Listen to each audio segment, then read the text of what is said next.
Another look at Intel, down 27%. It is the worst day in 50 years. Intel just moments ago announcing that CEO Pat Gelsinger retired effective yesterday. This all came after a weak second quarter result last night. They announced a $10 billion cost savings program that includes thousands of layoffs.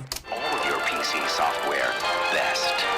The Intel Pentium processor.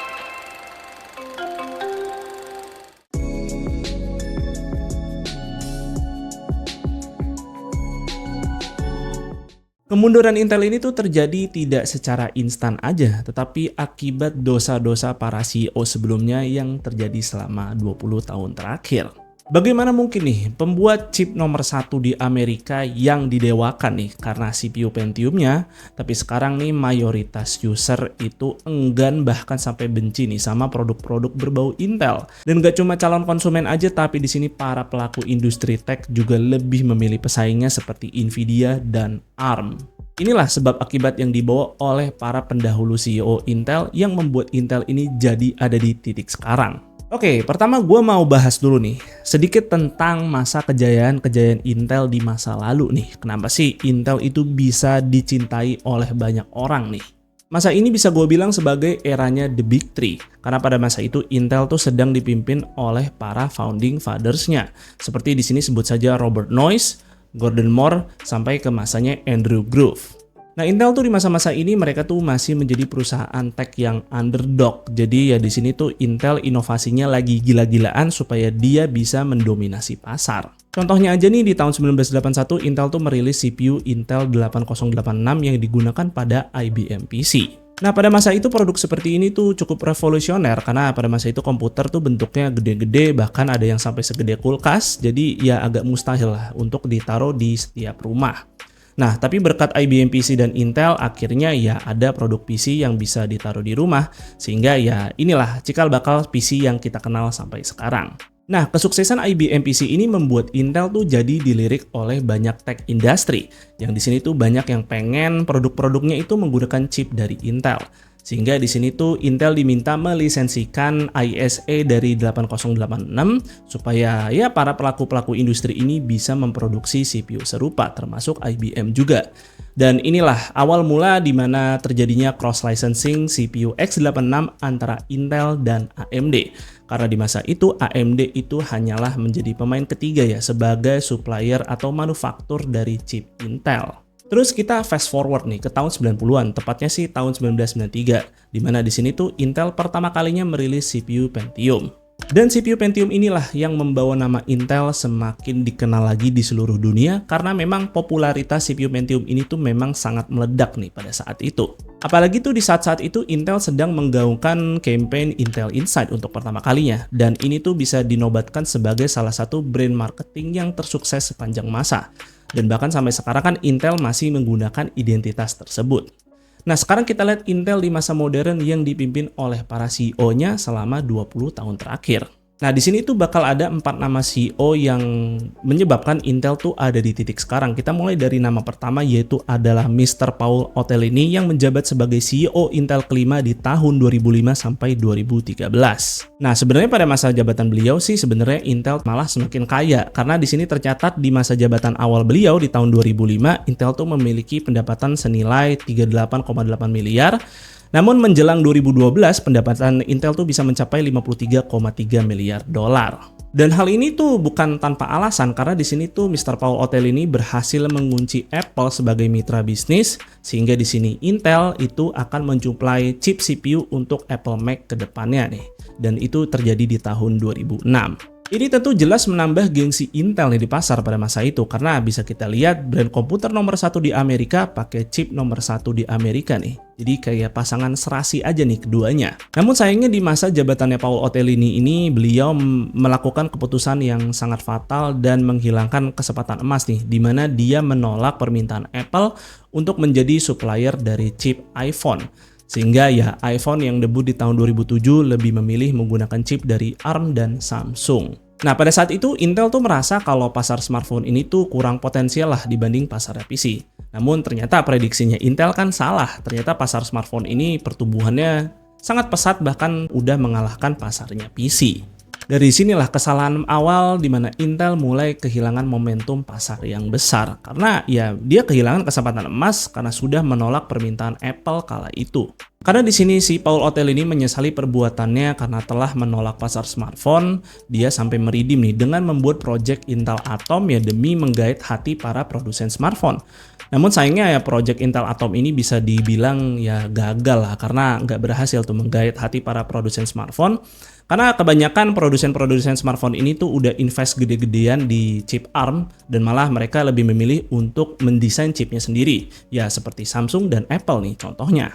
Tentu ini memberikan damage yang sangat fatal nih terhadap Intel dan ini akan menjadi luka besar untuk kesuksesan Intel ke depannya. Karena nggak sampai situ aja, situasi ini pun semakin memanas nih di CEO selanjutnya, yaitu adalah Mr. Brian yang menjabat sebagai CEO ke-6 di tahun 2013 sampai 2018. Sorry nih, gue agak bingung nyebutin nama belakangnya. Nah, dimulai dari saat Brian menjabat ini nih, sumber-sumber kemunduran Intel mulai terjadi.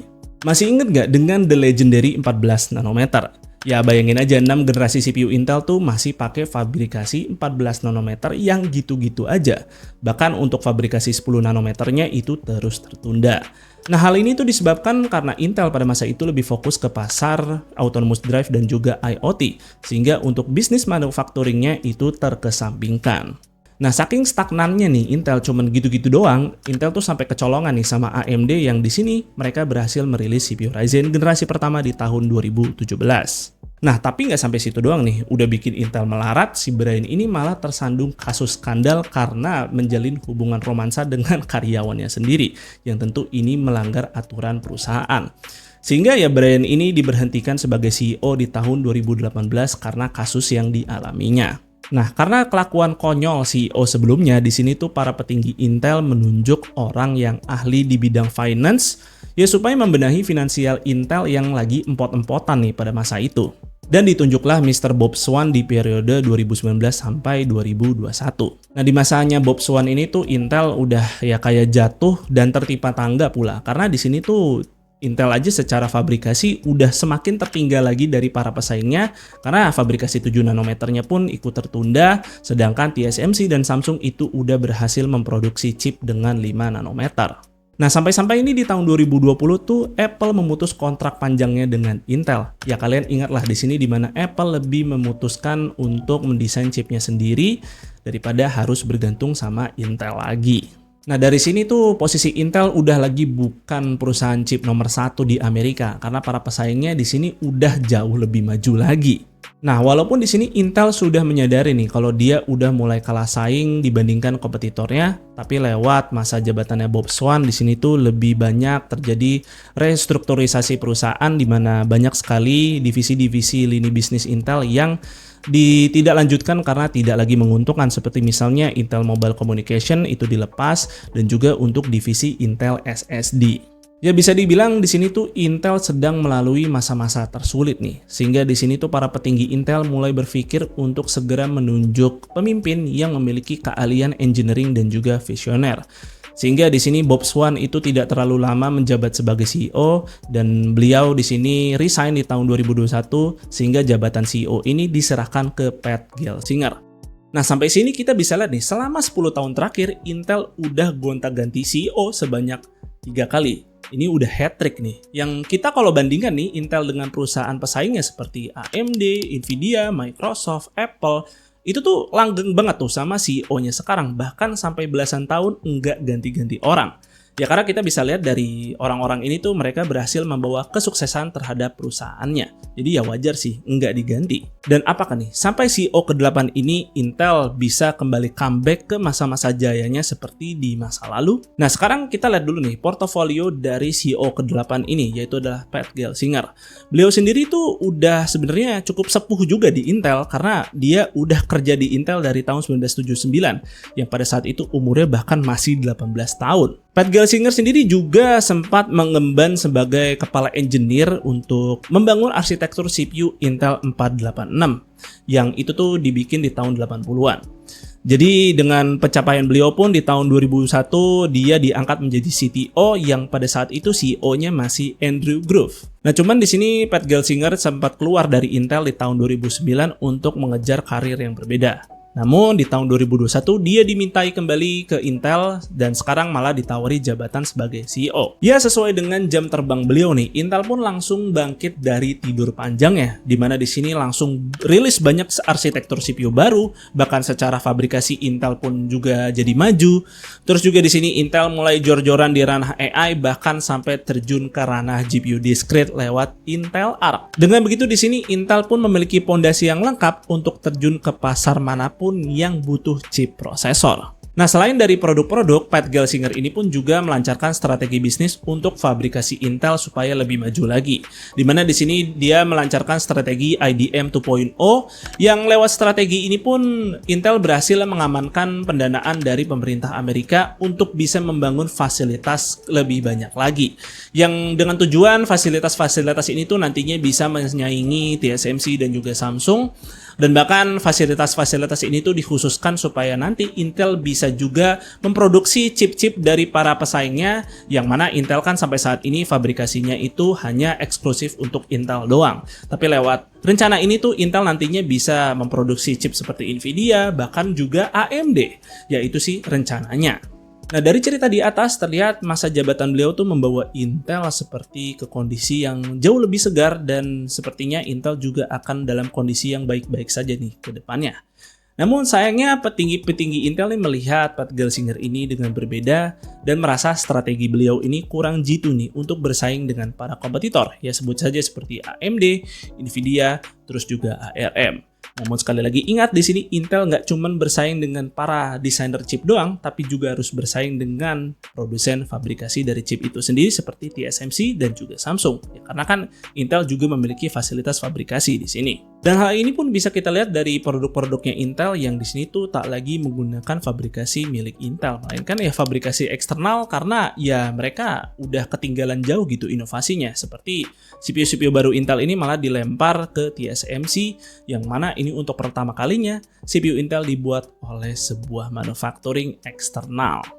Intel malah kehilangan lagi kesempatan emas sepanjang masa, di mana saat itu di tahun 2020 sedang awal-awalnya booming AI, dan sayangnya perusahaan seperti ChatGPT lebih memilih menggunakan Nvidia sebagai supplier chip untuk data centernya. Nah, dari laporan finansial di masa jabatan beliau ini aja tuh ternyata Intel tidak kunjung mengalami profit dan malah terus turun nih secara revenue. Bahkan kita bisa lihat di tahun 2024 tuh stoknya Intel tuh cukup rendah, bahkan terendah nih dalam sejarahnya Intel. Bahkan di tahun 2024 pun Intel juga mengalami layoff besar-besaran mencapai 15.000 karyawan. Itu jumlah yang sangat gede sekali nih. Nah, dengan kondisi ini pun mendesak Pat Gelsinger untuk merelakan jabatannya, dan beliau pun memutuskan untuk pensiun di Desember 2024 lalu. Sehingga sampai saat ini Intel belum menemukan sosok pemimpin yang cocok untuk bisa membawa kejayaannya kembali seperti masa-masa pada saat founding father-nya itu masih memimpin.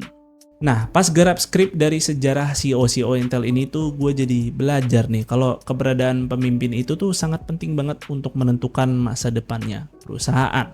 Gue pribadi pun di sini lebih berharap nih kalau Intel bisa menemukan sosok pemimpin yang cocok dibandingkan harus gulung tikar.